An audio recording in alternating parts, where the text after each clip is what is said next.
Jam के इस second video में आप सभी का स्वागत है। ये 7 दिन की मैराथन चल रही है जो कि आईडीबीआई जैम एग्जामिनेशंस के लिए बहुत ही इंपॉर्टेंट रहने वाली है। फर्स्ट वीडियो में हम लोगों ने नेशनल करंट अफेयर्स के बारे में डिस्कशन किया था। आज हम लोग का टॉपिक है बैंकिंग एंड फाइनेंस न्यूज़। इसमें हम लोग कंप्लीट डिस्कशन करेंगे जो कार्ड लॉन्चेस हुए हैं, एमओयूज हुए हैं, RBI circulars and digital banking. PDF भी आपको इसकी मिल जाएगी हमारे टेलीग्राम चैनल पर, वो भी हम आपको बता देंगे आखिरी में कि कैसे आपको मिलेगी। बिना वक्त गंवाए शुरू करते हैं। पहले बात करते हैं, एचडीएफसी बैंक ने रंगीला गोल्ड करके इंडिया का पहला ऐसा first credit card with integrated carbon footprint launch किया है। तो अगेन बहुत इंपॉर्टेंट है कि एचडीएफसी ने रंगीला गोल्ड प्लस करके इंडिया का पहला credit card with integrated carbon footprint launch किया है। एसबीआई ने नाउ ई कैश ये किसके लिए लॉन्च किया है? तो ये इंडियन नेवी के लिए लॉन्च किया है। State bank of India expanded it's official offline digital payment solution for the Indian navy. नाम क्या है? नाउ ई कैश। इससे अधिक इम्पॉर्टेंट ये जो वाला है ये है रंगीला गोल्ड प्लस वाला। ये इम्पॉर्टेंट, बहुत ज़्यादा इम्पॉर्टेंट है, ये एग्जामिनेशन में पूछा जा सकता है। थर्ड की बात करें, आईसीआईसीआई बैंक ने कोरल स्टूडेंट्स जो कि यूनाइटेड किंगडम और कनाडा के रहने वाले हैं, मतलब यूनाइटेड किंगडम और कनाडा में जाकर के अपनी स्टडी कंडक्ट करते हैं, उनके लिए Coral student credit card launch किया है। Specialized forex linked credit card है ये। किसने लॉन्च किया है? आईसीआईसीआई बैंक ने। तो अभी हम लोगों ने पढ़ा एचडीएफसी ने रेगुलर लॉन्च किया, आईसीआईसीआई ने कोरल स्टूडेंट करके एक क्रेडिट कार्ड लॉन्च किया है। किस देश के लिए? यूके और कनाडा में पढ़ने वाले स्टूडेंट्स के लिए, जो हमारे इंडियंस जाते हैं वहाँ पर पढ़ने के लिए। एक्सिस बैंक ने एक न्यू भारत करके जीरो फी क्रेडिट कार्ड लॉन्च किया है। एकदम किसी आप लोगों ने क्रेडिट कार्ड अगर आपने कभी लिया होगा तो उसमें ज्वाइनिंग फीस होती है, मेंटेनेंस चार्जेस होते हैं, तरह तरह के चार्जेस होते हैं। लेकिन एक्सिस बैंक ने क्या किया है? एक zero fees credit card launch किया है, जो कि फर्स्ट टाइम जो भी टीयर 3 और टीयर 4 सिटीज़ के यूज़र हैं इनके ऊपर फोकस्ड है। तो एक्सिस बैंक ने zero balance zero fees credit card launch किया है जिसका नाम है neo Bharat. Bank of Baroda ने बीओबी अर्थ लॉन्च किया है। तो इसमें ये नहीं पूछेगा बीओबी अर्थ, ये पूछेगा कि कौन सा बायोडिग्रेडेबल डेबिट कार्ड है।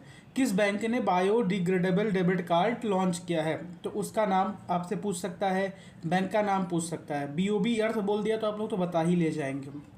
केनरा बैंक ने skill up credit line, A digital only credit line launch for the vocational student on the skill India digital hub. तो केनरा बैंक ने स्किल अप क्रेडिट लाइन एक जारी की है वोकेशनल स्टूडेंट्स के लिए। कहाँ पर? स्किल इंडिया डिजिटल हब में। यस बैंक ने आइरिस लॉन्च किया है, एक उनका AI powered mobile banking app है, उसको लॉन्च किया है। किसने? यस बैंक ने।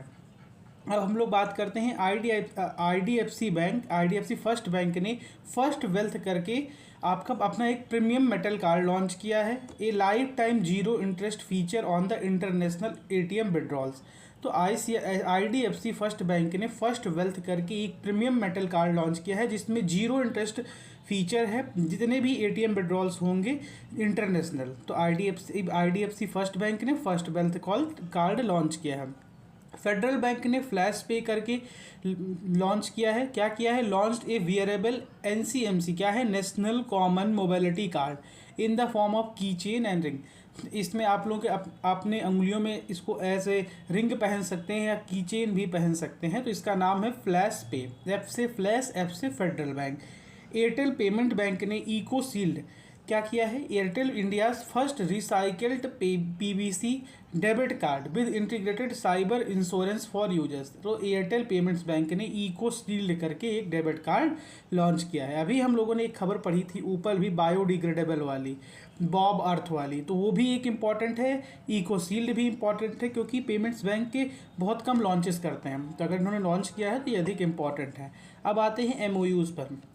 आईडीबीआई बैंक और एलआईसी, ये मतलब रट के जाइएगा आईडीबीआई में, क्यों आईडीबीआई ने एलआईसी के साथ रिन्यूड देयर बैंक का इंश्योरेंस टाइप है। बैंक का इंश्योरेंस क्या होता है? बैंक और इंश्योरेंस की जो पार्टनरशिप और टाइप होती है उसे बैंक का इंश्योरेंस टाइप कहते हैं। For another 3 year. अभी अब ये बहुत इंपॉर्टेंट है कि आईडीबीआई बैंक ने एलआईसी के साथ आगे आने वाले 3 सालों के लिए अपना बैंक का इंश्योरेंस पार्टनरशिप रेन्यू किया है। तो आपसे पूछ सकता है कि आईडीबीआई बैंक ने हाल में किसके साथ अपना बैंक का इंश्योरेंस टाई अप अपना रेन्यू किया है? तो आप लोगों को पता होना चाहिए एलआईसी के साथ और 3 ईयर के लिए। HDFC Bank signed an MOU to provide customize financing solution for small commercial electric vehicles. EVs के लिए एचडीएफसी और टाटा मोटर्स के बीच में एक टाई अप हुआ है जिसमें वो लोग कस्टमाइज फाइनेंसिंग प्रोवाइड करेंगे। एसबीआई और इसरो के बीच में एक एमओयू साइन हुआ है, किस चीज़ के लिए? To provide specialized financial service and pension processing for ISRO employees. तो एसबीआई और इसरो, तो ऐसे याद रखिए दोनों देश के सबसे महत्वपूर्ण, एक सबसे महत्वपूर्ण बैंक, एक सबसे महत्वपूर्ण संस्था। तो ये ऐसे याद रखने का तरीका है। Punjab National Bank PNB and Warehousing Development and Regulatory Authority ने एक एमओयू साइन किया है। तो क्यों किया है? तो low interest loans against electronic negotiable warehouse receipt. ये क्या होती हैं, अब इसको समझाने के लिए एक स्पेशल पूरा क्लास लगेगा। तो बस इतना समझिए कि पीएनबी ने Warehousing Development and Regulatory Authority के साथ low interest loan against electronics negotiable warehouse receipt. अब ये नेगोशिएबल वेयर हाउस रिसिप्ट क्या होती हैं? अब छोड़िए यहाँ पर ना, तो टाइम लग जाएगा, फिर आप लोग वीडियो देखेंगे नहीं पूरा और आपका पेपर भी आने वाला है। Bank of Maharashtra and NABARD इन्होंने पार्टनरशिप किया है। तो क्यों किया है? Priority sector lending. Priority sector lending interview में आपसे ज़रूर पूछा जाता है ये कि प्रायोरिटी सेक्टर लेंडिंग क्या होता है। IBPS PO के इंटरव्यू में मेरे से भी एक क्वेश्चन था, RRB में भी था। तो मतलब ये जब से ये प्राइवेट सेक्टर लेंडिंग बना है तब से ये बहुत इंपॉर्टेंट हो गया है। मैंने बहुत जान पहचान वाले जो बच्चे हैं उनसे भी बातचीत हुई है, तो उनका भी प्राइवेट सेक्टर लेंडिंग, आप कहीं पर इंटरव्यू प्रिपरेशन के लिए भी जाएंगे तो ये आपसे अवश्य बोलेगा। तो ये किसने किया है? बैंक ऑफ महाराष्ट्र और National Bank for Agriculture and Rural Development. NABARD का फुल फॉर्म भी पूछता है इंटरव्यू में। इंडसइंड बैंक और एशियन डेवलपमेंट बैंक ने $150 मिलियन का एक partial guarantee project to support micro finance in rural India के लिए किया है। किसने किया है? इंडसइंड बैंक और एशियन डेवलपमेंट बैंक ADB ने। कितने का? 150 मिलियन का। जो PO मेंस आता है उसमें स्टेटमेंट बेस्ड क्वेश्चंस आते हैं, ठीक। तो उसमें यह सवाल पूछता है कि ADB किसके साथ टाई अप किया है, कितने का किया है, क्यों किया है। वो एक ही क्वेश्चन रहता है, ठीक। तो वहाँ पर ये वाली खबर बहुत इंपॉर्टेंट हो जाती है कि ADB ने किसके साथ टाई अप किया है और कितने का किया है। तो ये चीज़ें वहाँ पर बहुत इंपॉर्टेंट हो जाएंगी। यहाँ पर आपसे सिंपली पूछ सकता है कि ADB ने हाल फिलहाल में 150 मिलियन की पार्शियल गारंटी प्रोजेक्ट किस बैंक के साथ मिलकर के टाई अप किया है या साइन किया है MOU। DBS बैंक और SIDBI ने एक MOU साइन किया है। क्यों साइन किया है? ग्रीन फाइनेंसिंग के लिए DBS बैंक और SIDBI ने एक MOU साइन किया है जिसमें MSME जो भी सोलर एनर्जी को अडॉप्ट कर रहे हैं इनको ये लोग फाइनेंस प्रोवाइड करेंगे। Google Pay and NPCI international expanded the agreement to launch the UPI like real time payment system in Brazil and Japan. Google Pay ने NPCI के साथ मिल करके जापान और ब्राज़ील के लिए UPI like real time payment system को वहाँ पर भी एक्सपेंड करने के लिए टाई अप किया है। UPI जो है ना इंडिया का फ्यूचर है, वर्ल्ड का फ्यूचर है। फ़ोनपे और स्टार हेल्थ ने पार्टनरशिप किया है तो ऑफर है monthly bite size health insurance premiums starting for ₹50। PhonePe पर आप जाएंगे तो ओपन करेंगे तो वहाँ पर आपको ये चीज़ें शो होंगी। आप कोई भी UPI app, Paytm, PhonePe, Google पे या कोई भीम UPI करके जो इस समय सबसे ट्रेंडिंग चल रहा है, वो सारे कोई भी ऐप यूज करेंगे। बेसिकली भीम पर तो अभी तक ऐसा मुझे नहीं देखने को मिला, बाकी सारे प्लेटफॉर्म्स ने कहीं ना कहीं टाई अप करके रखा है। तो आप लोग जैसे उस पर जाते हैं तो आपको इंश्योरेंस को पिच किया जाता है, तो वो आपको वो आपके UPI ऐप है वो नहीं देते हैं, वो किसी न किसी थर्ड पार्टी के थ्रू टाई अप रहता है। तो कोटक महिंद्रा बैंक और IIT मद्रास ने लॉन्च किया है Kotak School of Sustainability to fund green tech startup. तो किसने किया है? कोटक महिंद्रा बैंक ने IIT मद्रास के साथ। IIT से रिलेटेड क्वेश्चन भी पूछता है, इंपॉर्टेंट है बहुत। IIT रिलेटेड क्वेश्चंस एग्जामिनेशन में आते हैं। ग्रीन फाइनेंसिंग आता है एग्जामिनेशन में, अगर हम बात करें तो ADB कोई लोन देता है वो आता है आपका। इसके अलावा अगर वर्ल्ड बैंक से कोई टाई अप या लोन होता है या कोई फाइनेंसिंग होती है वो बहुत इंपॉर्टेंट है। आर्मी से कोई अगर टाई अप हुआ है जैसे कि अभी SBI और आपका इसरो का हुआ था वो भी बहुत इंपॉर्टेंट है। इसके अलावा जो भी आपका अगर कोई सेमी कंडक्टर में कोई फंड आता है वो भी बहुत इंपॉर्टेंट है। RBI अपडेट्स एंड रेगुलेटरीज, ये इंपॉर्टेंट बन गया है बैंकिंग में कि RBI सर्कुलर से क्वेश्चन बनते रहते हैं। तो RBI का डिजिटल पेमेंट इंडेक्स DPI क्या था? मार्च 2026 के लिए 14.5% ईयर ऑन ईयर ग्रोथ। तो याद रखिएगा, मार्च में डिजिटल पेमेंट इंडेक्स ने 14.5% की ईयर ऑन ईयर ग्रोथ दिखाई है। प्रोजेक्ट निभव, तो आरबीआई ने लॉन्च किया है deep fake based identity theft के लिए वीडियो केवाईसी। तो इसका याद रखिएगा, निभव करके इसने आरबीआई ने लॉन्च किया है। Card on file tokenization COFT, तो आरबीआई ने एक्सटेंडेड किया है कि tokenization requirements to include guest checkout transactions on all e-commerce platform. तो ये एक्सटेंड किया है, ये इंपॉर्टेंट नहीं है, लेकिन ये जो पहली बार किया है, जैसे कि ये प्रोजेक्ट निभाव हो गया, या ये मार्च का डेटा 14.5% का डिजिटल पेमेंट इंडेक्स जो बढ़ रहा है, इसका डेटा। कार्ड ऑल फाइल, मतलब ये तो पढ़ चुके हम लोग।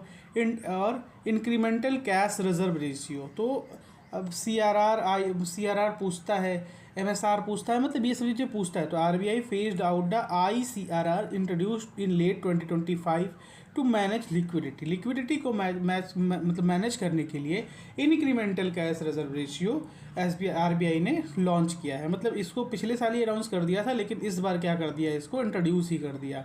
UPI 1 to 3 पे की लिमिट, ये मतलब PO मेंस में भी ये पूछा हुआ सवाल है, और क्लर्क मेंस में। तो ये इससे या UPI 1 to 3 पे या UPI 1 to 3 ये इससे रिलेटेड एक सवाल आता ही आता है।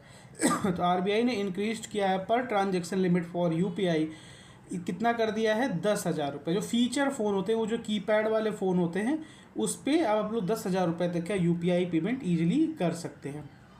अगला बढ़ते हैं, sovereign gold bond series 4, RBI announce किया है the final redemption price for the 2017-18 series in February 2026। ये इंपॉर्टेंट नहीं है। प्रॉम्प्ट करेक्टिव एक्शन, ये इंपॉर्टेंट इसलिए नहीं क्योंकि इसका डिटेल है, वो PO मेंस में पूछेगा, यहाँ पर आपको पूछने की जरूरत नहीं, अगर पूछना भी होगा तो। Prompt corrective action PCA, RBI updated the PCA framework for NBFCs।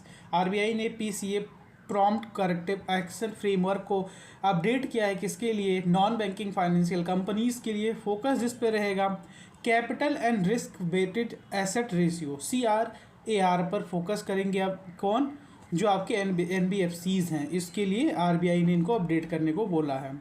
International ombudsman scheme, ये क्या है, RBI made it mandatory for all deposit taking NBFCs with 10+ branches to appoint on IO। जैसे NBFCs जो हैं, इनसे कहा गया है जिस भी NBFC की 10 से अधिक ब्रांचेज हैं, तो वो इंटरनल ऑम्बुड्समैन में आपको, यानी कि IO जो है, वहाँ पर उनको वहाँ पर मैंडेटरी कर दिया गया है कि वहाँ पर आपको बताना है all deposit taking NBFCs with 10+ branches to appoint an IO। ये IO को अपने यहाँ पर ये आरबीआई का जो ना ओम्बुड्समैन जो है, ये बहुत इंपॉर्टेंट चीज़ है। अगर आपके साथ भी कोई फ्रॉड हो जाता है तो आप इमीडिएट कर सकते हैं, 5 दिन के अंदर अगर आप करते हैं तो आपके फुल अमाउंट को आरबीआई वापस कराता है बैंक से। फिनटेक, अभी इसके लिए क्या कर दिया है कि NBFCs के लिए जिनकी भी 10 से अधिक ब्रांचेज हैं, उनको बोल दिया है कि आपके पास एक इंटरनल ओम्बुड्समैन होना चाहिए, मतलब वैसी एक पोस्ट होनी चाहिए जो कि आरबीआई से डायरेक्टली लिंक्ड रहेगा। Fintech repository, RBI operationalize the fintech repository to track the growth of AI and blockchain in Indian banks. Important खबर नहीं है। सेल्फ रेगुलेटरी ऑर्गेनाइजेशंस, जो इसको हम लोग SRO के नाम से जानते हैं, तो RBI granted the first ever SRO status to the fintech association of consumer empowerment. किसको दिया है, पहली बार first ever self regulatory organisation क्या स्टेटस किसको दिया है, fintech association of consumer empowerment, जिसको हम लोग FACE के नाम से पूछते हैं। तो आगे आने वाला जो मेंस एग्जामिनेशन है, उसके लिए FACE का फुल फॉर्म बहुत इंपॉर्टेंट है, fintech association for consumer empowerment. इसको आरबीआई ने स्टेटस दिया है SRO का, सेल्फ रेगुलेटरी ऑर्गेनाइजेशन का, पहली बार। बढ़ते ही इकोनॉमी एंड कॉरपोरेट बैंकिंग की खबरों के तहत, अब इंडिया की जो प्रोजेक्टेड GDP ग्रोथ है NOSO के हिसाब से 7.2% रहेगी FY 2026 के लिए। फॉरेक्स रिजर्व क्या हुआ है, मार्च में इसने अपना हाईएस्ट टच किया है, कितना, $715 बिलियन मार्च में रिकॉर्ड हाई इंडिया का फॉरेक्स रिजर्व ने टच किया है। ठीक, तो इम्पॉर्टेंट है, मार्च में टच किया है, प्लस सबसे हाईएस्ट भी है। बैड बैंक्स NARCL ने अपना फर्स्ट में सक्सेसफुली एक्वायर किया है first major stressed power sector asset worth 5500 crore. अब ये बैड बैंक क्या है? बैड बैंक ऐसे बैंक है जैसे बैंकों का अगर किसी कोई लोन डिफॉल्ट कर जाता है तो बैंक इन बैंकों के पास जाते हैं। ये बैड बैंक में ना तो आपका अकाउंट होगा ना किसी का भी अकाउंट होगा। इन बैंकों से कहते हैं कि हमारा लोन रिकवर करा दो, तो ये क्या करते हैं, ये बैड बैंक्स वो लोन रिकवर कराते हैं। सपोज करिए 100 करोड़ का SBI ने लोन लिया है, तो अगर उनका लोन डिफॉल्ट कर जाता है तो बैड बैंक के पास जाएंगे। बैड बैंक उनसे कहेगा कि आप बताइए कि आपका इसमें मूल अमाउंट कितना है और इंटरेस्ट कितना है। तो SBI ने बोला कि 50 करोड़ मूल है, 50 करोड़ इंटरेस्ट है। तो बैड बैंक कहेगा हम आपको 50 करोड़ रुपए वापस कर देते हैं, 50 करोड़ नहीं। तो SBI कहेगा इससे मेरा क्या बेनिफिट, तो मुझे तो इंटरेस्ट मिला नहीं, मेरा पैसा तो नॉन उपयोगी हो गया। तो बैड बैंक कहेंगे कि हम बाकी बचे हुए 50 करोड़ का भी आपको कुछ शेयर दे देंगे। सपोज करिए 30% दे दिया, तो अब SBI को टोटल 65 करोड़ मिल गया, बाकी बचे 32 करोड़ बैड बैंक के पास रिजर्व हो गए। अब SBI जहाँ पर पूरा लॉस झेल रहा था वहाँ पर उसका पूरा एसेट रिकवरी हो गई, प्लस उसको 15 करोड़ का प्रॉफिट भी हो गया। तो अब उसकी क्या होगा, NPA भी नहीं होगा, प्लस उसके जो बैलेंस शीट भी शो करेगा उसमें भी उसका बेनिफिट रहेगा। इसीलिए बैड बैंक्स को बनाया ही गया है कंट्री में। 3 बैड बैंक्स हैं basically. Unified pension scheme banking employees के लिए 1 अप्रैल से लागू हो गई है। तो ये बहुत इंपॉर्टेंट खबर बनती है, बैंकिंग का एग्जामिनेशन देने जा रहे हैं तो अप्रैल 1 से यूनिफाइड पेंशन स्कीम लागू हो गई है बैंकिंग एम्प्लॉयज़ के लिए। बेसिकली ये जो PSBs हैं उनकी बात हो रही है यहाँ पर, और किसी बैंक की बात नहीं हो रही है। IDBI या PSB नहीं रहा है। Small finance bank Fincare small finance bank का मर्जर हुआ है AU स्मॉल फाइनेंस बैंक के साथ। LIC का जीवन उत्सव करके जो प्रोडक्ट था वो LIC का हाईएस्ट सेलिंग प्रोडक्ट बना है फाइनेंशियल ईयर 2026 के लिए, Q4 के लिए। LIC का सब कुछ अच्छा होता है वैकेंसी छोड़ के। सेबी T+0 पर वैकेंसी अगर निकलती तो अच्छी, बहुत अच्छी होती, लेकिन निकलती ही नहीं है तो छोड़ देते हैं उसको। सेबी का T+0, सेबी ने जो भी इंडिया के टॉप 500 लिस्टेड कंपनीज हैं इनको बोला है कि आप लोग अपना सेटलमेंट साइकिल को T+0 मतलब सेम डे पर ही आप लोगों को रिपोर्ट करना पड़ेगा, रिपोर्ट करते रहिए। BSE का मार्केट कैप मार्च में $6 ट्रिलियन फर्स्ट टाइम हिट किया है। मार्च में 2 खबरें बहुत इंपॉर्टेंट है। एक, भारत का फॉरेन रिजर्व $715 बिलियन पहुंच चुका है, और BSE का market cap $6 trillion first time hit किया है। GST कलेक्शन मार्च का अगेन बहुत इंपॉर्टेंट है क्योंकि लेटेस्ट है, 2.15 lakh crore rupees GST collection था, जो कि highest ever monthly GST collection था। फॉरेन पोर्टफोलियो इन्वेस्टमेंट इंडिया में देखा गया है कि डेप्ट सेगमेंट में 45,000 करोड़ रुपए का फॉरेन पोर्टफोलियो इन्वेस्टमेंट आया है फरवरी मंथ में। अब मिसलिनियस कुछ खबरों की बात करें तो उद्गम पोर्टल, RBI ने अपने उद्गम पोर्टल, इंपॉर्टेंट सवाल ये बनता है कि उद्गम पोर्टल है किसका, ये समझ लीजिए। IBPS clerk, SBI clerk, RRB clerk और RRB PO में सेम क्वेश्चन एग्जैक्ट देकर मारा था कि RBI का पोर्टल बताइए, मतलब उद्गम पोर्टल पूछा था और RBI एक में मैच द फॉलोइंग करके उसमें पूछा था। IBPS PO में 4 ऑप्शन थे इधर, 4 ऑप्शन इधर थे, उसमें भी RBI का उद्गम पोर्टल था। तो इसमें 15 नए बैंकों को जोड़ा गया है जिससे कि सिटीजन्स को उनके अनक्लेम डिपॉजिट को क्लेम करने में ईजी हो सके। वर्ल्ड बैंक ने इंडिया के बारे में ऐसी प्रोजेक्शन दी है कि India fastest growing major economy FY 2026-27 में बनी रहेगी। ADB विकास फंड, इंडिया ने $10 मिलियन कंट्रीब्यूट किया है ADB एशियन डेवलपमेंट विकास फंड में। एशियन डेवलपमेंट विकास फंड नाम का एक फंड है, इसमें इंडिया ने $10 मिलियन कंट्रीब्यूट किया है। किसके लिए? Climate resilient infrastructure. कहाँ पर? साउथ एशिया में। NPCI Bharat bill pay, NPCI ने लॉन्च किया है भारत बिल पे। अब भारत बिल पे है क्या? Business to business invoice processing for MSMEs, जो कि MSME सेक्टर के direct business to business invoice processing को हेल्प करेगा। तो NPCI का भारत बिल पे वाले जितने भी अगर पूछ ले वो NPCI के ही मैक्सिमम रहते हैं, उन्हीं के रहते हैं। E-रूपी, RBI ने इंटीग्रेट किया है CBDC को किसके साथ? QR कोड्स के साथ। फॉर किसके लिए? सारे रिटेल मर्चेंट जो भी पूरे देश भर में रिटेल मर्चेंट्स हैं, ये लोग अब QR कोड के माध्यम से E-रूपीज़ में भी लेन देन मतलब कर सकेंगे। स्टार्टअप फंडिंग, देखा गया है कि फिनटेक कंपनीज को टॉप फंडेड सेक्टर रहा है इंडिया में Q1 2026 में, तो फिनटेक वाले को ही सबसे अधिक इन्वेस्टमेंट मिलती है। स्टैंडर्ड चार्टर्ड ने लॉन्च किया है first international banking unit IBU at GIFT City Gujarat में। गिफ्ट सिटी गुजरात में स्टैंडर्ड चार्टर्ड ने पहला इंटरनेशनल बैंकिंग यूनिट लॉन्च किया है। उत्कर्ष स्मॉल फाइनेंस बैंक ने व्हाट्सएप बैंकिंग करके एक सेवा लॉन्च की है जो कि 10 भाषाओं में है, और इसका लक्ष्य, किसी बैंक अगर कोई सेवा लॉन्च करता है तो उसका लक्ष्य एक ही होता है, कंज्यूमर को ईजी हो, कंज्यूमर तक हमारी पहुंच बढ़े। मास्टर कार्ड और BOB ने एक को ब्रांडेड क्रेडिट कार्ड लॉन्च किया है स्मॉल स्केल ट्रेडर्स के लिए, जिसका नाम है कनेक्ट। मास्टर कार्ड कौन सी है? ये मतलब जैसे आपके पास जो भी कार्ड होंगे वो बेसिकली 3 ही के होंगे, या तो मास्टर कार्ड, वीज़ा और रुपए। मास्टर कार्ड और वीज़ा US बेस्ड हैं और रुपए अपना है, तो वही मास्टर कार्ड और BOB ने मिल करके क्या किया है, कनेक्ट करके को ब्रांडेड क्रेडिट कार्ड लॉन्च किया है स्मॉल स्केल ट्रेडर्स के लिए। एक्सिम बैंक ने $1 बिलियन का सस्टेनेबिलिटी बॉन्ड इशू किया है, किसके लिए? इंटरनेशनल मार्केट के लिए। क्यों किया है? ग्रीन प्रोजेक्ट्स को फंड करने के लिए। इंपॉर्टेंट खबर है, एक्सिम बैंक जब भी फंड देता है तो किसी न किसी एग्जामिनेशन में पूछता है, लेकिन ये इतना इंपॉर्टेंट IDBI के लिए नहीं रहा है, क्योंकि ये जो है ना, ये RRB PO लेवल का सवाल है, इसमें IBPS PO में भी इसको पूछा जाता है। SBI PO में फॉर्म यही रहेगा, मतलब क्वेश्चन यही रहेगा, फॉर्म चेंज रहेगा, उसमें कई सारे ऑप्शंस या मैच में पूछ लेगा, कुछ भी पूछ लेगा, तो ये सवाल इसके लिए इंपॉर्टेंट नहीं है, लेकिन वैसे ये सवाल बहुत इंपॉर्टेंट है। आज हम लोगों की सीरीज की सेकंड पार्ट खत्म हो गया, बैंकिंग को हमने ख़त्म कर लिया। फर्स्ट में हम लोगों ने नेशनल पढ़ लिया था, सेकेंड में बैंकिंग पढ़ लिया, इसके बाद हम लोग अपॉइंटमेंट्स का थर्ड वीडियो रहेगा हमारा, फिर उसके बाद जो भी आपके रैंकिंग्स रहेंगी, इंडेक्स रहेंगे, उन सब का रैंकिंग इंडेक्सेस की एक वीडियो रहेगी। फिर उसके बाद हम लोग गवर्नमेंट स्कीम्स पढ़ेंगे, गवर्नमेंट स्कीम, फिर एक वीडियो बनेगी इंटरनेशनल अफेयर पर, और एक अंतिम पार्ट बनेगा इन सब का रिवीजन। ये सब आपको कहाँ मिलेगा? सिर्फ और सिर्फ इसी चैनल पर, समृद्ध कॉम्पिटिटिव एकेडमी पर। फ्री PDF के लिए आपको कहीं नहीं जाना है, हमारे टेलीग्राम चैनल पर जाना है। वीडियो अपलोड होने के विदिन 15 मिनट या 20 मिनट वहाँ पर PDF डाल दी जाती है, तो वहाँ से जा करके आप लोग ज्वाइन कर सकते हैं। और अगर आप लोग देख रहे हैं कि IDBI की ऐसी श्रृंखला पूरे YouTube पर कोई नहीं चला रहा है तो आपको ये पसंद आ रहा हो तो चैनल को शेयर अवश्य करिएगा, चैनल को सब्सक्राइब करिएगा और वीडियो को लाइक करिएगा।